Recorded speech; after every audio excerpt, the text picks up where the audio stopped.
metaphysical, linguistic objects.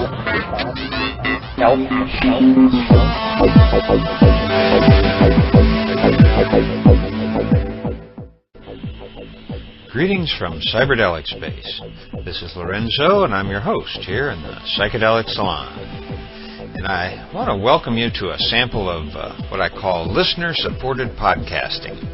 And by that I mean it's not only that some generous souls have donated some of their hard-earned cash to help keep these podcasts floating around in cyberspace, but today's program is all about a little trip, pun intended, that one of our fellow saloners took recently. A few months back, you might remember, I read an exchange of emails between Matt Palomary and James, who joins us each week from Colorado, where he's been a pre-med student. And what they were talking about was the various ways a person can prepare for an ayahuasca experience, because James was heading to the Amazon with some friends to have the experience for the first time. Well, I'm pleased to let you know that James has now returned from his ayahuasca adventure, safe, sound, and perhaps even a little transformed. And since there has been so much interest in this topic in the email I've been receiving, I thought that it might be interesting for all of us to hear some of his stories firsthand, and James was gracious enough to agree. Now, one of the things I hope you'll take away from this conversation today is how James's seemingly mundane job that he needed to pay for books and tuition led to an ayahuasca adventure in the Amazon. And the point being that you never know when Lady Ayahuasca may be reaching out to you, so pay attention to the little things in life, even casual conversations, because you never know where they might lead. And now, please join James and me as we talk about his first experience with the vine.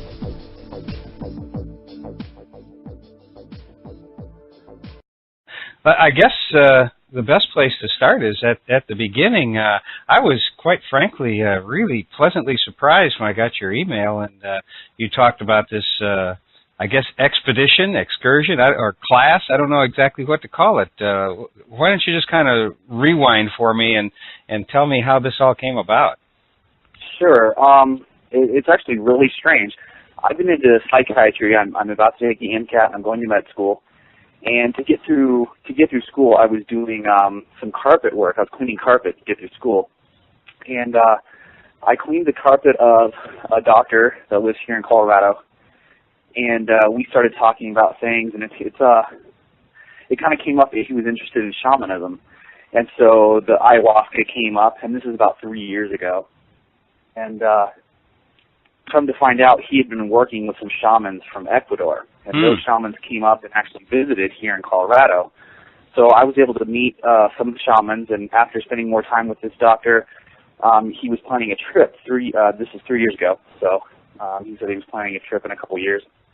So this professor, or this doctor, he organized this trip, and about how many people were there altogether that joined you? There were 20 of us. Wow, good-sized group. Yeah, it was. I think they were looking for about 20 people to go just to make the trip affordable. And then in addition to us, the 20 members that went for the trip, we had 2 guides that met us there that did everything with us.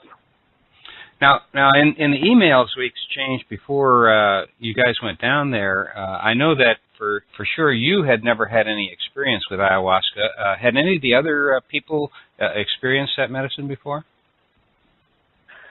Yeah, there were the 2 guides for sure. And then as far as people on the trip, there were some people that had gone trips in years prior, and I believe that they had multiple experiences with ayahuasca. But as far as the whole group, very few of us. I think there were only 2 people that had prior experience.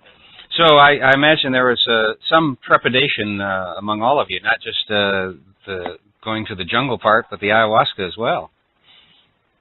Absolutely. There were some people that had absolutely no psychedelic experience at all.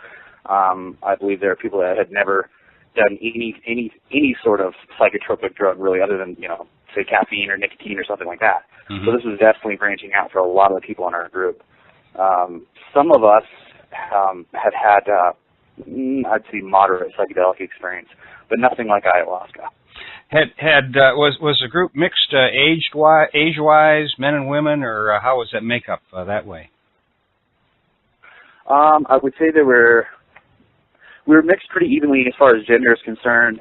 Age, there were maybe 6 or 7 of us under the age of 30, between 20 and 30, and then the rest were middle age.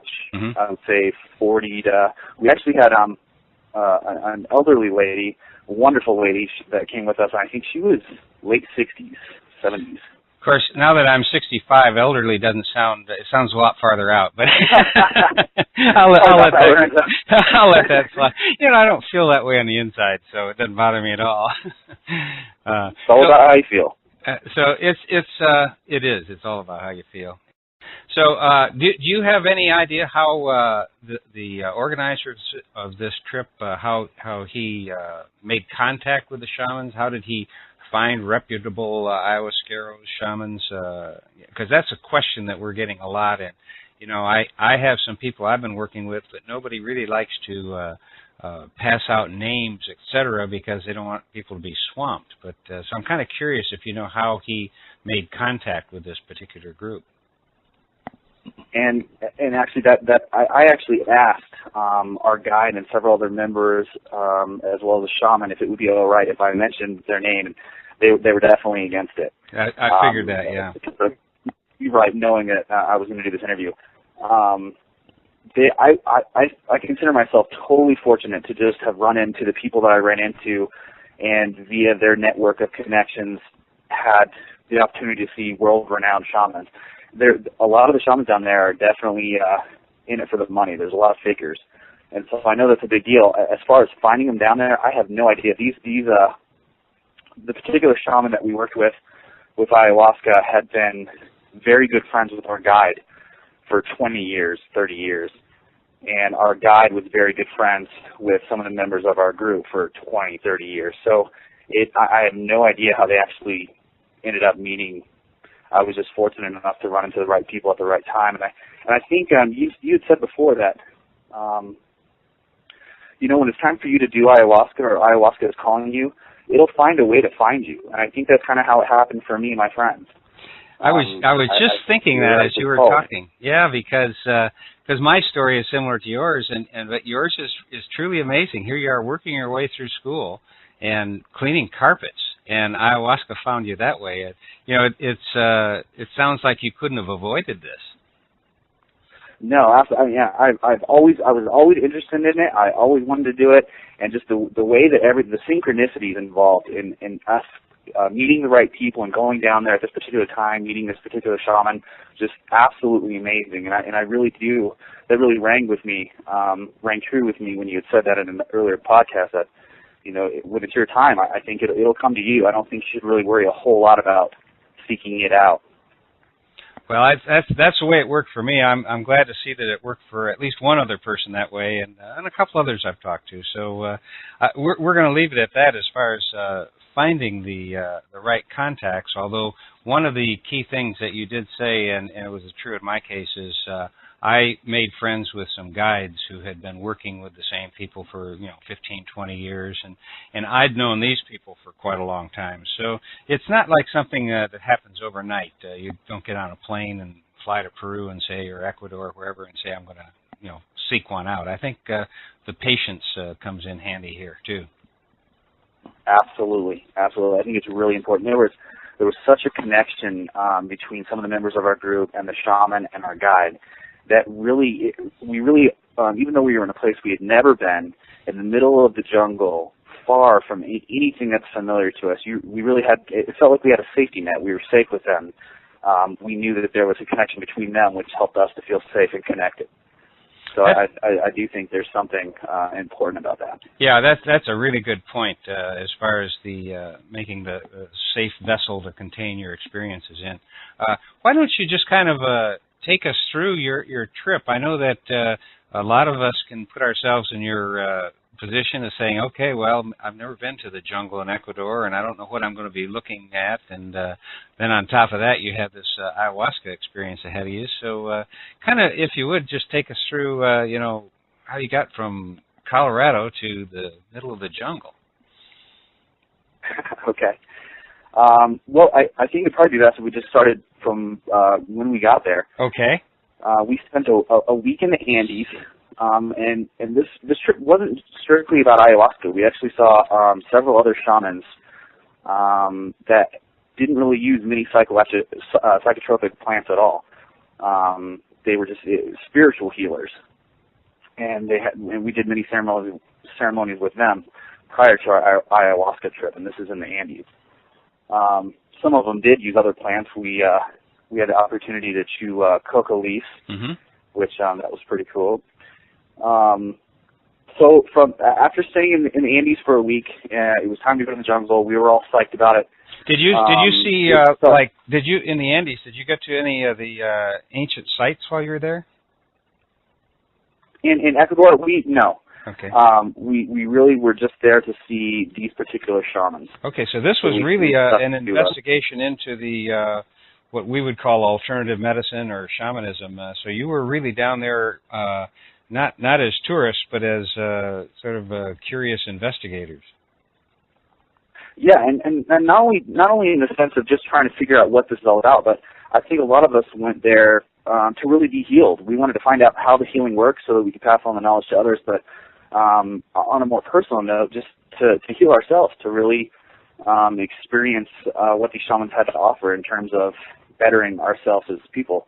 So it wasn't just to look and see, but also to cure us of some possible ills that we thought they might be able to help with. Right.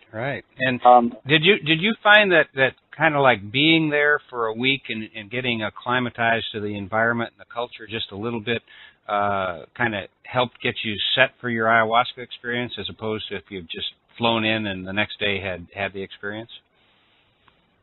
Absolutely. I think everything is so different down there that it's trippy right when you get there, because everything's so new, and especially in the jungle.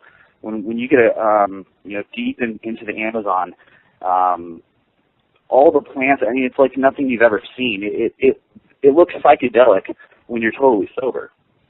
So many colors, so many different plants and animals and things that you've never seen. So I think that, it was really important. We went into the jungle and spent 3 days just kind of hanging out and getting used to being in the jungle, getting used to living there. We lived just like the shaman and his family out there. We ate grubs and new foods, and we just kind of got acclimatized to everything.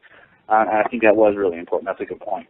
So did they encourage you to change your diet once you were there, so that you were starting to do somewhat of an ayahuasca type diet? Well, I was really curious about that. Me and my friend looked into that, and especially after hearing Matt Palomary talk about the extensive, the super rigorous diet that he was on. I remember him talking about, no sugar. I can't remember exactly what he was eating, but it was like simple carbohydrates, and that was it. Yeah. And we really didn't change our diet a whole lot. In fact, most of the group had no diet restrictions up until the day of the ceremony. And even then, we didn't fast the whole day. We fasted from an early lunch, and then the rest of the day was fasting.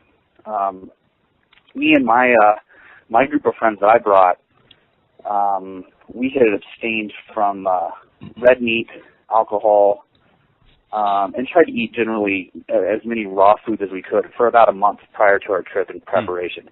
That wasn't a requirement. That was something that we did on our own after just researching it a little bit. Yeah, I think that in particular the alcohol, and I'm not against alcohol in used right, but that seems to be something that I've learned to avoid in the month leading up to it. So I think that was probably a good move on your part. Yeah, I think it did help. Other members of our group, being in another country, and they wanted to hit the bar scene a little bit. They had drank, and I don't know that it was super deleterious to their experience at all, but I do know that some of those people did have a little harsher experience. And I think there was something in what Calamari was saying about it's about respect to the plant. You're kind of sacrificing these things in some senses physiologically, so they don't have any weird chemical interactions. But on another level, it's a spiritual kind of this is what I'm giving forth. This is what I'm giving to the plant.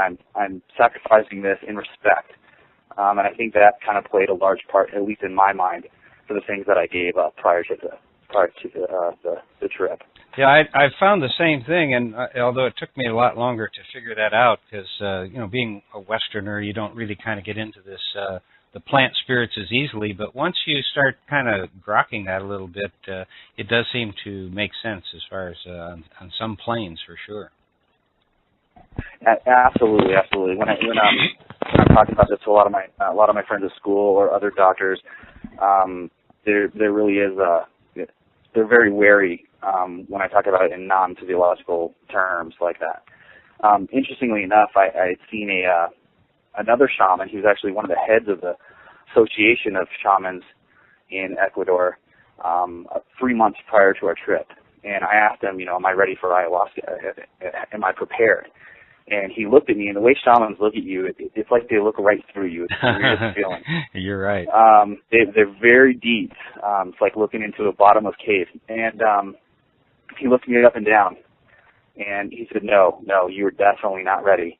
This is 3 months prior to the trip. And I said, well, what can I do to prepare?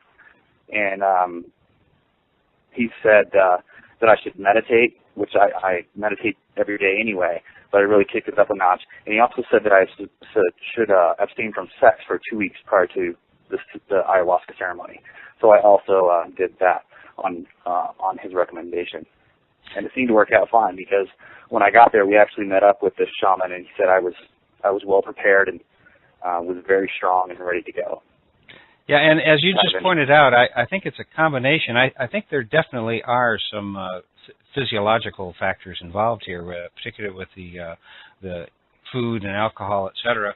But there's also this psychological component as well, and so I think the more that you do to prepare, whether it's following somebody else's regimen or just doing your own preparation, but focusing on what's coming seems to be the way to maximize the experience.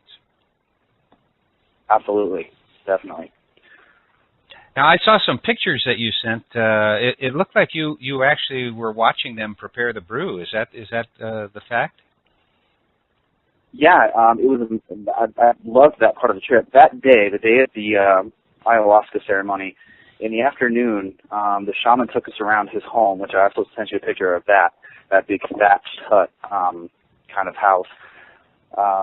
We walked around his garden, and he showed us where he grows the ayahuasca.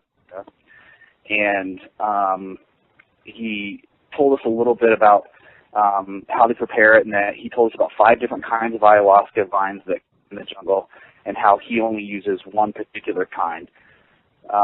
The kind of vine that we used was 25 years old. It takes generally 2 decades or more to become fully mature. And then he also showed us how they prepared it into small sections, shaving off the bark, and they would put a layer of ayahuasca and a layer of Psychotria viridis or some other DMT-containing plant, and then another layer of huasca, another layer of DMT, another layer of huasca.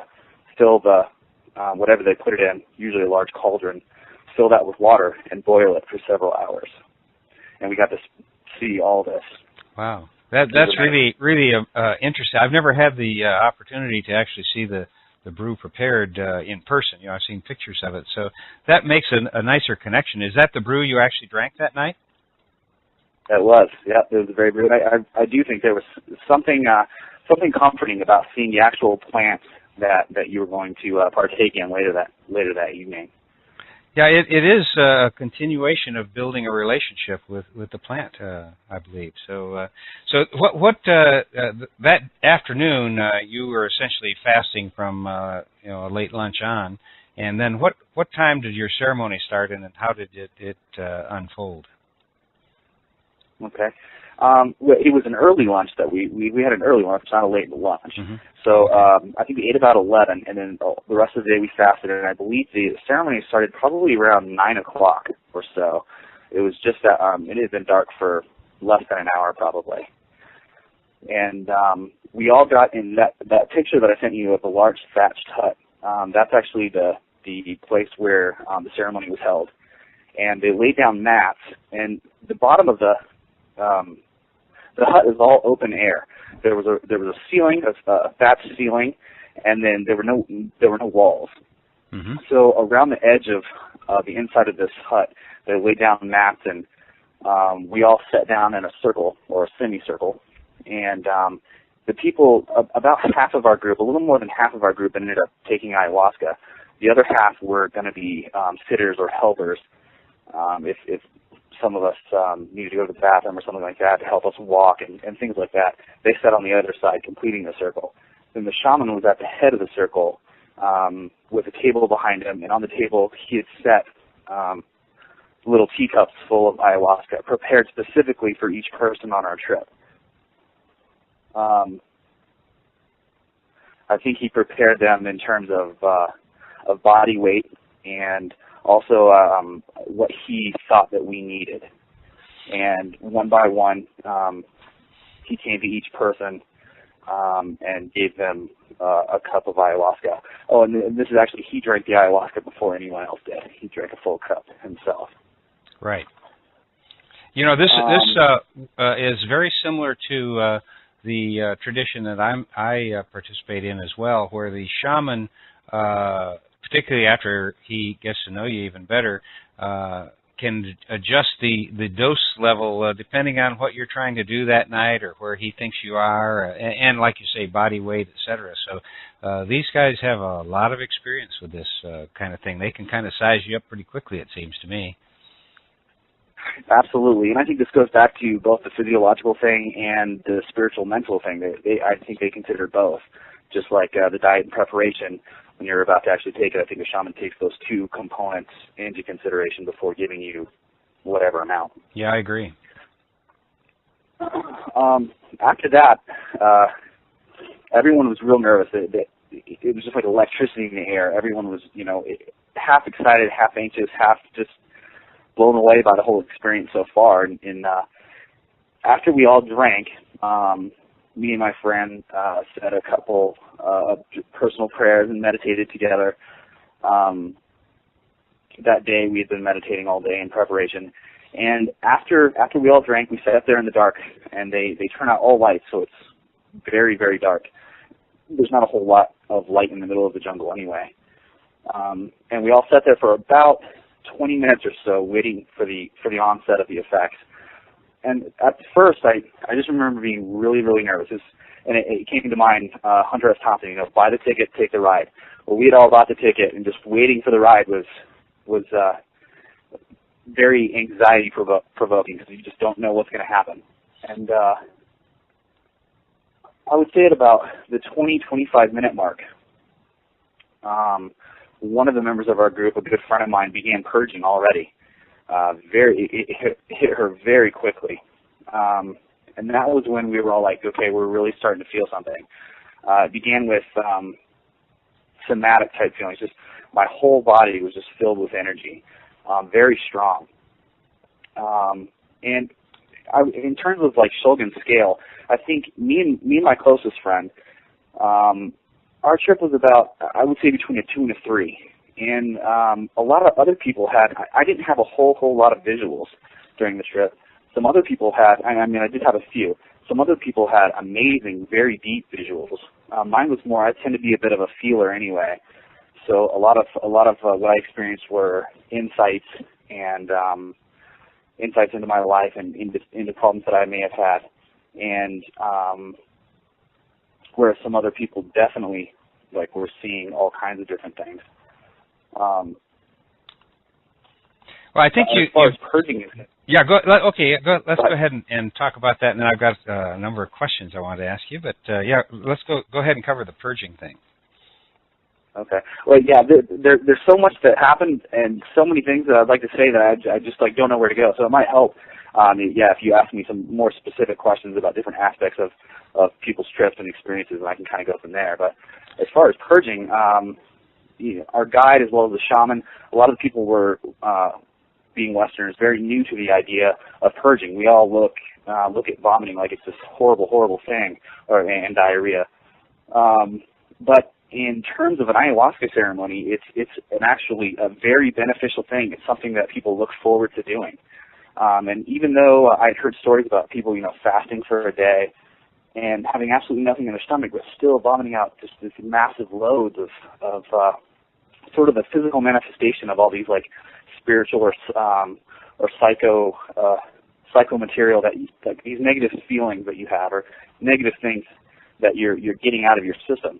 And my friend, she must have had a lot of negative things from. She puked for about 2 hours, and this was her first psychedelic. So you can imagine she was definitely in a frantic state there for a little while. Well, that brings up something I think very interesting here. Is that I have seen this a lot, and I've talked to other people who say the same thing. Is that your first few psychedelic experiences are the ones particularly that are going to be the roughest, because that's where you're bringing up a lot of things. And if, of course, your first experience is on ayahuasca, where purging is normal, it I think could be a very good first psychedelic experience, as long as you're prepared to face the stuff that's coming up. But I think that your friend probably might have had as rough a ride with any psychedelic, because that's often the case. Absolutely, and in retrospect, even the next day, she was very happy, felt so much lighter. She knew it was something that she needed to do, and in fact, she even said, I can relate her experience later. It was just an amazing thing that happened to her. She felt like she had more to get out after the end. She said she felt like she wanted to do ayahuasca again because it wasn't all out. And even though the experience of it was very, very hard, she said it was absolutely one of the most beneficial things ever. The next day, she was just happy and floating, and so happy that she had done it. Although she did say it was, one of the scariest things that had ever happened. And I think that's how most bad trips are. They're not bad in themselves. I mean, the experiences can seem negative at the time, but the overall net effect is always good, I think, if you open yourself up to those. And I think that's what she did. And our guide and the shaman all said that she did very, very well. That was what she needed to do. Yeah, it sounds like you had some really good guides and shamans for a young woman to have her first psychedelic experience, then come out on the bright side. Sounds like she was really in good hands. Absolutely, we all were, and I think that had a major benefit to all of us there. Being in a strange place, doing a strange plant medicine, and just having these strange experiences, leave you in a precarious mental state. It doesn't feel like you have a whole lot to fall back on sometimes. And having someone like the shaman we had, that was just his presence alone just made you feel safe. He was absolutely the most humble person I've ever met, most powerful in his humility that I've ever met. And being around him, you felt safe. We'd also heard many stories of him being able to actually stop someone's experience while on ayahuasca. I guess prior groups that our guide had taken to this same shaman, an elderly lady had actually passed out and become unconscious during an ayahuasca ceremony. It was just too intense for her. And the shaman came out and sucked the experience out of her stomach, and she immediately woke up and was immediately sober and didn't experience anything else for the duration of the ceremony or in the days following. I've heard other stories like that really ring true. It's just amazing when somebody can do something like that, isn't it? Absolutely, it's mind-boggling. We don't understand how they do it, or it's just absolutely amazing. And being around somebody like that really, I think, lets you let go a little bit more than you would if you didn't have something like that. So you can really dig into your experience a little bit and not have to worry about, am I going to come back, or am I damaging myself? There's somebody looking out for you that's been there a million times and is confident in his ability to navigate these other worlds that you're experiencing. Something you said just a moment ago about how you felt safe with the shaman. That may be one of the keys for people when they are going down to the Amazon and seeking out a shaman, if they don't have any connection. But if they go down there, if they feel good about the guy, if they're not feeling edgy, I think that's number one, because I've heard stories of some of these guys are real charlatans, and if you don't feel safe with the guy, you really shouldn't be doing a psychedelic journey with him, you know? Absolutely, and that was the same with all the shamans we saw. Were world-renowned healers. They're very famous for what they do, and every single one of them has the same presence about them. I think it's really important. You should really, when you're going through a healing, you should really feel something, feel drawn to that person before you do a healing with them. I think that's really important. Our shaman actually, he differentiated between. Oh, I should also say that all the shamans that we saw were Quichua shamans, as opposed to, I know a lot of people do ayahuasca with. In Peru with the shuar. Right. And so just to let people know what type of shaman and what type of indigenous people we were staying with is the Quichua. And in the Quichua tradition, they differentiate between there's shamans and then there's yachuks. Yachuks are the highest level of attainment for a shaman. And actually the shamans, as our shaman explained to us, are actually people who know how to heal, who have these supernatural powers of being able to navigate these psychedelic worlds, but haven't conquered their own ego enough to be humble in knowing that they have this power. The yachuks, on the other hand, as our shaman explained, are always going to be very humble, very there's not going to be any ego in them. And all the shamans that we met and worked with really had this feeling of there was absolutely no ego in anything they did. They really were doing it just for us. They were really, when they were looking at you and talking to you, it was just with you. There was this real feeling of caring and gentleness and humility in everything they did. And I think that might be something that's important to look for too. Yeah, that's really a good thought, and it's interesting to hear the distinctions they're making in shamans, because that really is the danger in this whole thing, is that people can get inflated with themselves if they're not careful. Let me ask a couple quick questions, and then I'll let you kind of finish up on your end of the journey. But the questions I know that are going to come up with some other people. Not necessarily, they won't know it's a question until it happens, but that from the time in the afternoon after your meal until about 9 o'clock at night, wasn't that one of the longest periods of your life, or is that just me? No, it was, well, you know what, we filled it up with so many things going. It wasn't like we were just sitting around, and I had heard from our guide that other groups of people that he's taken there when they're fasting, they've actually gone on long hikes during this period, which to me didn't seem very smart at all, because I'm used to eating, like most Americans, every 3 or 4 hours. But I guess it's not really such a big deal there. When you're in the jungle and you're living like they do, and you're doing this in preparation of something huge, I don't know, it just didn't seem that bad for us. We spent a couple hours meditating, but the rest of the time was spent with the shaman in his garden, so to speak. We couldn't really tell where the garden ended and the jungle began, but he seemed to know, and had all these plants that he was growing, and showed us around that. So we were doing stuff, and even though we didn't, the people that weren't doing ayahuasca, they still had dinner, and we joined them for that, just to talk more about what we were going to do that evening. And so it was, it really didn't seem that bad. Well, that's good. I know, because as you were talking, particularly then after you took your drink and you're sitting in the dark quietly waiting, I almost had the feeling coming back on me. I could feel myself starting to move into that space, because it is sort of a strange time. And then when the first person purges, in my case, I always feel, okay, that gives me the okay to do whatever I want to do now. I don't have to hold back. I can purge. Nobody wants to be the first, it seems, to do that. Yeah, I think we kind of had the same feeling going on. I wonder who's going to feel it first. I wonder who's going to purge first. I think we were all kind of thinking about that. And, well, my friend, she took care of that for us, for sure.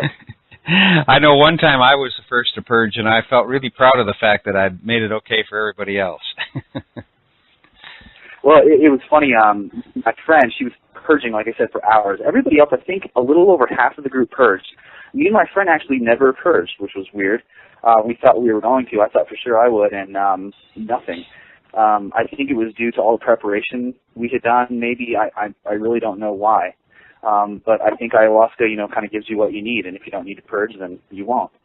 I think a lot of people get hung up. I've heard of people saying that you have to purge, or you're not getting the full experience. Then conversely, I've heard other people say that you don't want to purge because you want to hold the medicine in as long as you want. And I think it might be smart to play it a little more relaxed than that. I think what will if you're going to purge, or if you need to purge, ayahuasca will make you purge. If you don't need to, then you might not. And I don't think there's really any need to get hung up about the purging at all. Yeah, I'm right with you there, and in fact, the first several times I did ayahuasca, I didn't purge either, and but I was really careful about my preparation the first several times, and like you, and I think that the shaman was right. You were ready, and that's probably you had done so much preparation of the psychic material you already had unburdened yourself somehow. And it wasn't until I got kind of cocky after 4 or 5 times, and I didn't follow the diet and everything quite as faithfully, and all of a sudden I started purging. And now I found it doesn't really have much to do with anything other than what ayahuasca wants to teach me at the time, and I'm either going to or I'm not. Absolutely. I don't even worry about it. Yeah, you just have to let go into the experience for sure, and whatever's going to happen, it's going to guide you. And like you, I didn't have much in the way of visuals for a long time. It's only recently now that I get visuals, but I think that you hit the nail on the head where you said, well, it was a +2 to +3, not many visuals, but the insights are the main things. You want to talk about that some? Yeah, absolutely. Right after it started to kick in and we were all just feeling surges of this electrical energy, the shamans down there, or all the people actually, refer to Mother Earth as Pachamama. And I was really, really nervous, and the shaman had told me, just open up to Pachamama, open up to Pachamama. And I was feeling overly anxious, and I just asked for help. I said, I want to be okay through this, I want to learn something, I really just opened myself up. And then I actually had an auditory hallucination, which is, I've never had an auditory hallucination on any other psychedelics. And Mother Earth actually whispered to me, said, just breathe, baby, just breathe. And from then on, from that point, this is about probably half hour, 45 minutes into it, from that point on to for the rest of the ceremony, I was as calm as I've ever been in my entire life. It was absolutely amazing. I felt embraced by the jungle, embraced by Mother Earth. Part of the insights had to do with I tend to be really overcritical of myself and others, and I just was filled with love for not only myself, but and not in a selfish way, but just the realization that I'm trying, doing my best, and so are others, and that everything's really okay the way it is. I think we tend to try to force the world to be a certain way many times, and I think ayahuasca was just kind of telling me that, for the most part, even though things seem so bad in so many different ways, there's good people everyone's trying to do their best, and that everything in general is okay, and it's going to be okay, no matter what happens. That was the overall insight, as well as many sub-epiphanies that I had throughout the night about little personal things that I had been either thinking about or working on myself. As far as visuals, this was another interesting thing about the trip that I should probably say, or the ceremony, is that night, while you're having the experience, each one of the members of the group are brought up individually to the shaman, and the shaman performs a healing while you're sitting on this little stool, and he's sitting in front of you, where he's singing carols or spiritual songs, and that I had never heard of in any readings or research I had done on ayahuasca ceremonies. But the interesting part is, the following day, you get a personal interview with the shaman, and he tells you what he saw in his vision regarding you and your life. So whereas, even though I had very few visuals, the visuals that I did have, he'll explain them for you or interpret them for you or help you interpret them, as well as interpret his own visions regarding you. So you really do get a good idea of what the experience was all about from not only from your own interpretation, but a master shaman's interpretation, a yachek. So I thought that was very interesting. That really as far is. As my visual, I thought that was amazing. I'd never heard of anything like that, and everybody really, really appreciated it, especially the people that were new to the psychedelic realms. When you in an ayahuasca ceremony, when you see a snake or a snake's doing something to you, which is a common vision, generally it means something. And if without that interview, you might not know. In fact, there were some really interesting visuals that me and some others had that turned out to mean something pretty interesting. My friend, the one who was Captain Purge a lot for the whole experience, she saw a huge gorilla with, she said, laser beam eyes in this tree, this huge tree that was outside of the hut, and the laser eyes were pointing to her chest somewhere, and she said she was very, very frightened of this gorilla. Well, during the healing, the individual healing with the shaman that night, he had said that he saw rows of yellow flowers stemming from her left hand up around her shoulders and down to her right hand. And one of the flowers that was over her heart was dead. And this dead flower was due to a difficult relationship that had ended. And it really freaked her out because she had just broken up with a boyfriend of hers, and she was devastated by this, and the shaman knew it and said that was representative of this dead flower. Did the shaman know it in advance, or did he intuit it? He knew it in advance. Mm-hmm. Do you mean advance of? I mean, did she tell all this out? Did she tell him, or did he intuit it on ayahuasca himself? Oh, he intuited it on ayahuasca himself. She said nothing regarding this to actually anybody on the trip. Okay. I don't think. And so, yeah, he just totally knew this, and this kind of blew her away. She was just amazed that he would know this. But what he said was that this gorilla in the trees with these laser eyes was not trying to harm her. The visions are often very scary. He said to look past the scariness and the fear, and that actually he was trying to point out with those laser eyes the flower that she needed to work on. During the healing, he said that he had given her a new yellow flower to place over the dead one that would grow strong with a new relationship that was going to come in her future. What's really strange about this is my other friend that was lying to the right of me, he said he had the strongest open-eye visual he had ever seen that was more concrete, more real than anything he'd ever seen, was that during Captain Purgelot's healing with the shaman, he saw a yellow spirit go into the back of the shaman's head, as well as a yellow spirit between her and the shaman. Wow. And he could close his eyes for a minute or more and open it. It was still there. He said he'd never seen anything like that. And this is someone with quite a bit of psychedelic experience. He'd never seen a vision so concrete in this reality. He was just absolutely amazed, and he goes right along. He didn't find out till later, after my friend Captain Purgelot had told him about what the shaman had said regarding the yellow flower and everything, that he was like, "Oh my God, I saw the yellow flower he was putting there. I saw the spirit that he was calling upon to do this, and it was yellow." And so it's experiences like that, which there were several of by several different people. They're just absolutely amazing, like nothing I've ever experienced before. And that's exactly what I'm sure you meant by a life-changing experience, having things like that happen. Absolutely. I think for a lot of people, the universe and reality got a whole lot bigger that night, where we tend to see things in such a narrow view.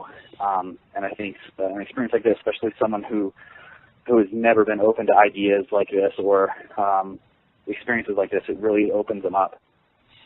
Well, I can tell just listening to you that the spirit of the vine, the spirit of the jungle, has returned home with you, and that's really, I think, part of what this work is bringing the living, breathing essence of Gaia back to some of these dead areas. And I think that perhaps the reason it's happening in the center of this country is like it's happening everywhere. it is what's bringing us all together, and it seems like these plants are trying to wake us humans up. Absolutely. I think, especially with hopefully I'll be out of med school in another 4 years, and there's a lot of research. I was really glad to hear Charlie Grove on the show. He's done some amazing research, and I hope to continue in those footsteps. There's a lot of research, so we've got people who aren't into it in any scientific way that are experiencing it and bringing back the messages that the plant's giving. But on another level, we're trying to figure out exactly what the physical correlates of it are. And I think that on all these different levels, it's all good. We're trying to figure out what these plants are trying to tell us, and hopefully, I really do think there's a lot to change. But Ayahuasca said it's all going to be okay, so I think it will be. And I think the plants have a big part to play in that.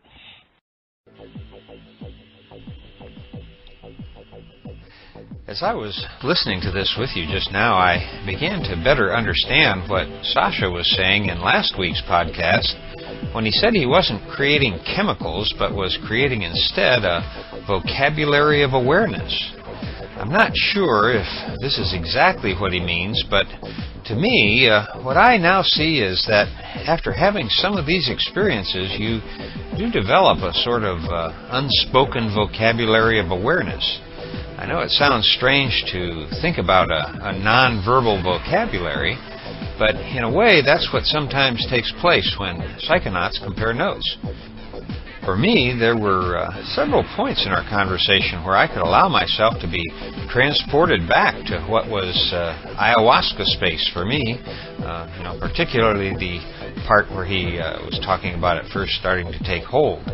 And if you've been there yourself, then you know exactly what I mean. And even though I'm not attempting to describe the feeling, at least that's how I understand Sasha's vocabulary of awareness. In fact, I saw it in action again this past weekend when some friends stopped by, and we were discussing the differences between 5-MeO-DMT and toad venom. Which has 5-MeO as one of the active ingredients. But only one of our group had actually tried toad venom, and although all of us had done 5-MeO. And so in order to explain what was different about the toad venom, we wound up using a third substance that we'd all tried as a way to better illuminate the nuances of our conversation. And it was really as if that third substance acted as a higher level vocabulary for us to use to talk about the experiences that are by definition ineffable, which makes me sometimes wonder why we even try to describe them in the first place. But I'm thankful to James for sharing his adventures with us, and as he told me later, he really has only just begun to process all that happened to him on this trip. And I have a hunch that we'll be hearing more from James in the years to come. Thanks again for those stories, James. I almost feel as if I was there with you. Oh, and by the way, I will be posting those pictures that James sent, so you'll be able to find them with the program notes for this podcast, which I'll post at www.psychedelicsalon.org sometime in the next day or so. And I guess while I'm being thankful, I also want to be sure to send my love and gratitude to Zachary M., Edward Z., Kevin M., and Doug M., all of whom sent donations to help offset the expenses of these podcasts. I really do appreciate your support. It means a lot to me. And while I'm thinking of it, there are some other fellow saloners who I've thanked in previous podcasts, but haven't sent an email of thanks to you yet. And I want you to know that I haven't forgotten about you. And that also goes out to some of you who have written to ask questions that I haven't gotten a chance to answer yet as well. I want you all to know that my intentions are good, but my follow-through leaves a lot to be desired these days. There was a time in my life when I could multitask and get all kinds of things done in a day, and to be honest, I thought my own parents were kind of wimping out when they got to be the age I'm at now, and I couldn't understand how they could accomplish so little in a day or a week, but now I finally get it. Actually, one of my grandchildren pointed it out the other day when she called me a slowpoke, and that was when I realized that, I'm just not going to get everything done each day that I want to do. And the real reason, the real bottom line here is that, hey, it feels good to slow down a little, to stop and enjoy the view once in a while. I think it was John Lennon who said something to the effect that life is what happens while you're planning what to do next. So I've pulled back a little from the planning part and have been trying to enjoy the moment. And now I do read every email that comes in each day, and sometimes I even get off an answer once in a while. But if I don't turn off my computer each day before I get everything done that's waiting there for me, if I don't just put it down and walk away, I'll never get another book read in my life. And I've got a shelf full of unread books that I've been looking forward to reading for far too long. So please don't think that I'm not thinking about you or thinking about an idea or two that you sent my way. It's just that until we reach the point that Teilhard talked about when he said the noosphere awakens, and until we get there and have some kind of super psychic ability, I guess you're just going to have to take me on my word that I like your comments, suggestions, new ideas, and even your complaints, although I'm happy to report that there haven't been many of those. In fact, it's rare that I don't agree with the sentiments in your emails, and I do appreciate the thought that goes into them. For example, near the end of a recent email from James M., he said, "It's just a ride, and we can change it anytime we want.